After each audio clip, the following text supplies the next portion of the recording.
నమస్తే, welcome to Telugu రాజ్యం. తెలుగులో పాపులర్ సింగర్‌గా అలాగే మాస్ సాంగ్స్ కానీ, మాస్ బీట్స్ కానీ వీటిలో చాలా పాపులర్ అయినటువంటి ఫేమస్ సింగర్ అండ్ ఎన్నో వేల స్టేజ్ షోస్ ఇచ్చినటువంటి కల్పన సూసైడ్ అటెంప్ట్ చేశారు అనేటువంటి వార్తలు రావడం ఒక్కసారిగా టాలీవుడ్‌ని కుదిపేసిందని చెప్పాలి. సింగర్స్ గ్రూప్ అంతా కూడా వెళ్ళి ఆమెను పరామర్శించారు. అండ్ ఆ తర్వాత వారి అమ్మాయి కూడా వచ్చి మా మదర్ అనుకున్న వాటికంటే కూడా ఎక్కువ డోసేజ్ టాబ్లెట్లు తీసుకోవడం వల్ల మాత్రమే తను హాస్పిటలైజ్ అయ్యారు, తప్పించి ఎటువంటి ఇష్యూస్ లేవని చెప్పేసి ఆ అమ్మాయి చెప్పింది. పోలీసులు చేస్తున్నటువంటి దర్యాప్తులో కల్పన గారి భర్త వచ్చి మరో వెర్షన్ వినిపించారు, కల్పన గారు కూడా మరో వెర్షన్ వినిపించారు. ఇలా విభిన్న వాదనలు వినబడుతూ ఉన్నాయి ఇష్యూకి సంబంధించి. టోటల్గా అసలు ఇష్యూకి సంబంధించి ఏం జరిగింది? కల్పన ఆత్మహత్యాయత్నం చేశారా, లేకపోతే అసలు అక్కడ జరుగుతున్నది ఏమిటి? ఇవన్నీ వివరించడానికి మనతో పాటు political and cine critic Bharadwaj గారు ఉన్నారు. సార్తో మాట్లాడదాం. సార్, కల్పన గారి ఇష్యూ మొత్తం అంతా కుదిపేస్తోంది సోషల్ మీడియాని, అటు మెయిన్ స్ట్రీమ్ మీడియాని కూడా. ఏం జరిగిందంటారు? మొత్తం మూడు విభిన్న వెర్షన్స్ ఇస్తున్నారు వాళ్ళు. కేవలం ఉన్నది ముగ్గురే, భర్త, కల్పన గారు అండ్ వాళ్ళ అమ్మాయి. కేరళలో ఉంటుంది. ఆ అమ్మాయితో చిన్న వాగ్వాదం అయింది, అందుకని మనస్తాపం చెంది వేసుకునే వాటికన్నా కాస్త టాబ్లెట్లు ఎక్కువ వేసుకోవడం వల్ల ఇలాంటివి వినబడ్డాయి. అంటే మీకు ఏమనిపిస్తుంది, ఏం చెప్తారు? ఆవిడ సింగిల్ గా ఉంటున్నారు అక్కడ. అవునండి, ఒంటరితనంలో ఉంది ఆవిడ. లేదండి, హస్బెండ్ కూడా ఏదో బిజినెస్ పని మీద చెన్నై వెళ్ళారు అనే చెప్తున్నారు. ఆయన చెన్నైలోనే ఉంటున్నాడు అని కూడా ఉంది. అంతకుముందు వచ్చి వెళ్ళాడు, అంతవరకే రిలేషను. ఓకే అండి. ఈవిడ లోన్లీగానే ఉన్నారు ఇక్కడ. 2 రోజుల నుంచి తలుపు తీయకపోవడంతో తలుపులు బద్దలు కొట్టి లోపలికి వెళ్ళామని చెప్తున్నారు. అవును, నిజానికి ఆవిడ 2 రోజుల ముందే టాబ్లెట్లు తీసుకుని ఉంటే పరిస్థితి వేరేలా ఉండుండేది. ఆవిడ 2 రోజుల నుంచి బయటకు రాలేదు అనేది రికార్డెడ్.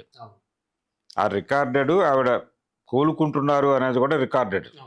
ఈ రెండింటినీ పక్కన పెట్టి చూస్తే మనకు అర్థమయ్యేది ఏంటంటే ఆవిడ 2-3 రోజుల నుంచి డిప్రెషన్లో ఉంది.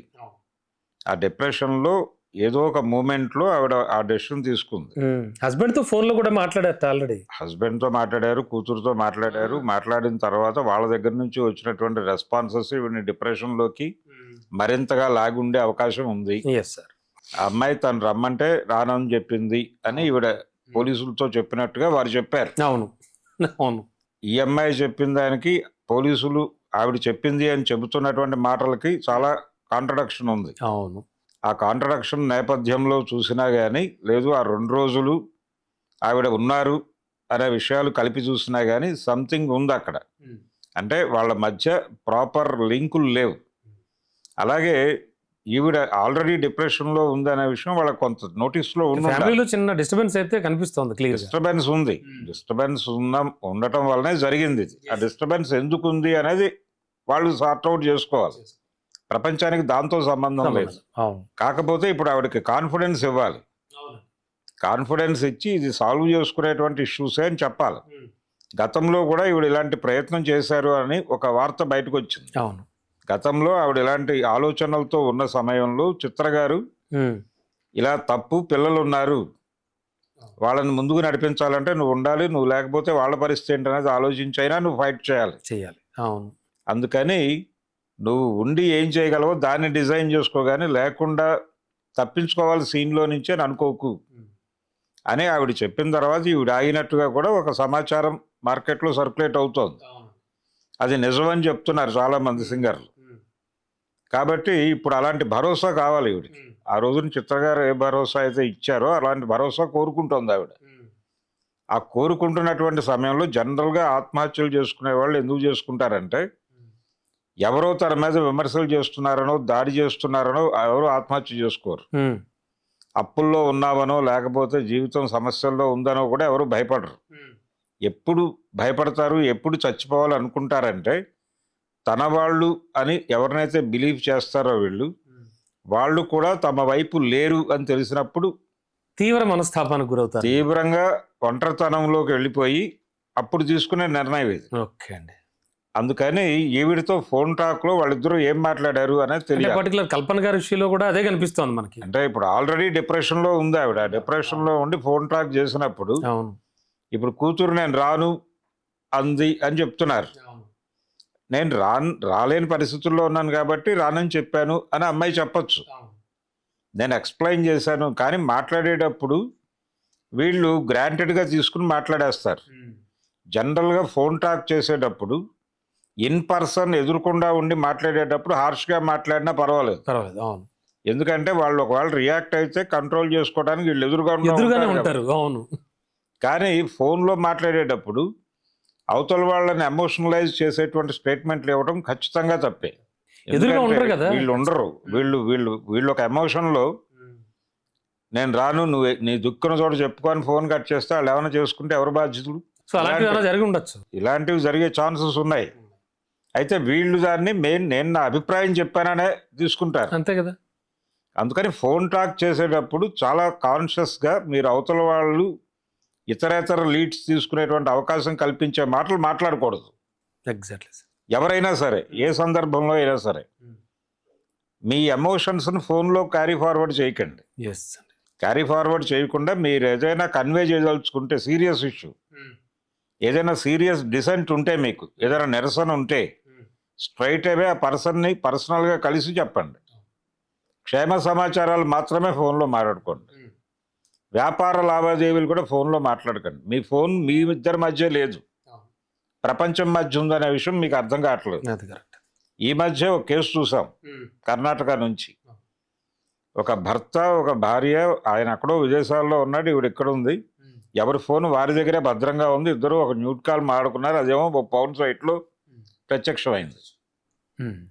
మా ఫోన్ మా దగ్గరే ఉంది, ఆయన ఫోన్ ఆయన దగ్గరే ఉంది, ఈ వీడియో ఎక్కడికి వెళ్ళిందని చెప్పి గగ్గోలు.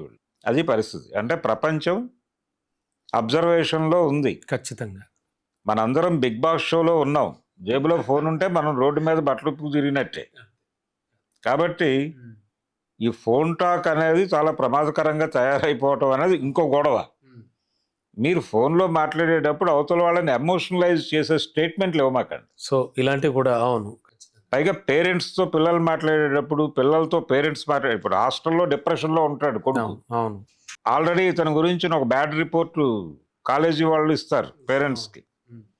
ఇతనికి ధైర్యం చెప్పాల్సిన తల్లిదండ్రులు ఆ ఇన్ఫర్మేషన్ ఇన్ఫ్లుయెన్స్తో ఈ డిప్రెషన్లో ఉన్న కుర్రవాడు ఫోన్ చేసినప్పుడు తిరిగితే వీడు మరింత డిప్రెషన్లోకి వెళ్ళిపోయి ఏదైనా చేసుకుంటే అలాంటి కేసులు వందలు చూస్తున్నాం మనం. అవును, జరుగుతున్నాయి కూడా. మీరు చేయవలసిన పని ఏంటి? అది ఫోన్ చేసినప్పుడు ఫోన్లో మాట్లాడకుండా, నువ్వు టెన్షన్ పడకున్నా, మేము వస్తున్నాము, మనం కలిసి మాట్లాడుకుని డిజైన్ చేద్దాం అనాలి. అవును, అంతే. మాట్లాడి వెళ్ళి ఏదైనా రివ్యూ ప్రోగ్రామ్ ఉంటే అక్కడికి వెళ్ళి అతని దగ్గర కూర్చోబెట్టుకుని చేయాలి. మీరు ఎప్పుడైతే ఫోన్లో అవతల వాడికి మేము నీతో లేము అని చెప్పేశారో వాడి నిర్ణయం వాడు తీసుకుంటాడు. అది పిల్లలతో పేరెంట్స్ అలాగే బిహేవ్ చేస్తున్నారు, పేరెంట్స్తో పిల్లలు కూడా అలాగే బిహేవ్ చేస్తున్నారు. సో కల్పన గారి విషయంలో కూడా అదే కనిపిస్తుంది. అదే కానీ ఇప్పుడు ఆ అమ్మాయి నేనేం తప్పు చేయలేదు అనే అభిప్రాయంతోనే ఉంది. అవును. ఒకవేళ అలా మాట్లాడి ఉండొచ్చు, ఎందుకంటే ఆవిడ ఆ మాట అంది కాబట్టి. అవును, రా ఇక్కడికి వచ్చేసి ఉండు, ఇక్కడ రా అన్నాను, నేను నో అంది. అది నన్ను కొంచెం ఇబ్బంది పెట్టింది అని పోలీసులతో ఆవిడ చెప్పినట్టుగా పోలీసు వారు చెప్పారు. రెగ్యులర్ గా వేసుకునే డోస్ కంటే కాస్త ఎక్కువ తీసుకుంది మా మమ్మీ, అంతే తప్ప ఏం జరగలేదు, మీరు దీన్ని అదే అంటే ఇష్యూ చేయకూడదు, మనం కూర్చొని మాట్లాడుకుందాం అనే ఉద్దేశంతో ఆ మాట చెప్పి ఉండొచ్చు ఆ అమ్మాయి.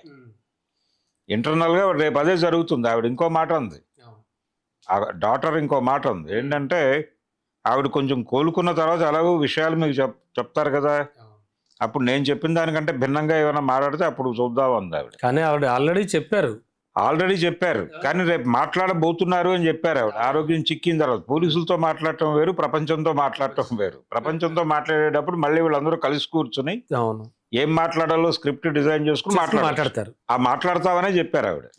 కాబట్టి గందరగోళం ఉంది. హస్బెండ్ ప్రసాద్ గారు కూడా వేరే వెర్షన్ వినిపిస్తున్నాడు కదండి. అంటే ఆత్మహత్య కాదు అని నిర్ధారణకు రావడానికి అవకాశం లేదు.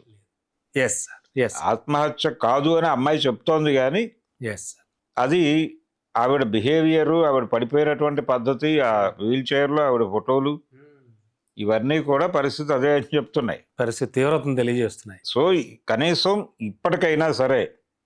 ఇప్పటికైనా సరే వాళ్ళు కాన్షియస్గా ఆ రిలేషన్స్లో ఉన్నటువంటి డొలతనాన్ని పూడ్చుకుని కొంచెం హెల్దీ రిలేషన్స్ కనుక మెయింటైన్ చేయగలిగితే జీవితాలు ముందుకెళ్తాయి.